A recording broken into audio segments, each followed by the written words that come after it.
ما ينفعش تبقى مصري وما تعرفش ان عندنا جزيرة في مصر عبارة عن كنز، مش مدفون فيها كنز، لا الجزيرة نفسها كنز.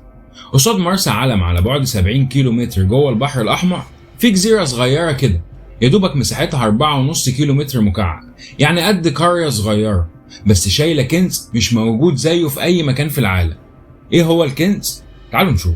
الجزيرة دي اسمها جزيرة زبرجد، تعتبر أغلى الجزر البحرية في البحر الأحمر.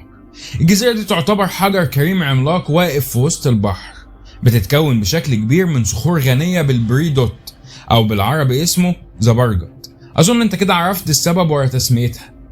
البريدوت هو حجر كريم بيتكون من معدن اسمه أوليفين، والأوليفين من المعادن اللي بتتكون في درجات حرارة عالية في أعماق كبيرة تحت الأرض، وبعدين تطلع مع الأنشطة والحركات الجيولوجية لسطح الأرض. البريدوت بنلاقيه جوه صخر اسمه بريدوتايت، وبيبقى حجر شكله جميل، لونه أخضر مصفر شوية، وبيبقى نقي، وبيدخل في تركيبه الكيميائي حديد ومغنيسيوم وسيليكون وأكسجين.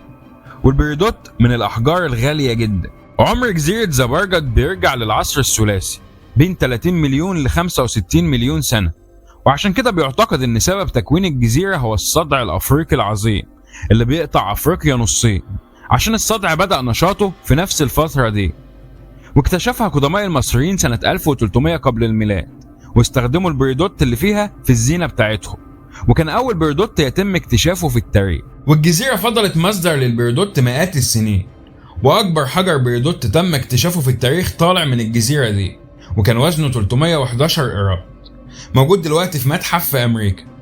اليونانيين سموا الجزيرة توبازيوس عشان فيها حجر تاني اسمه توباز. ولو طلعت بمعلومة واحدة جديدة أنا هكون مبسوط، وما تنساش دول.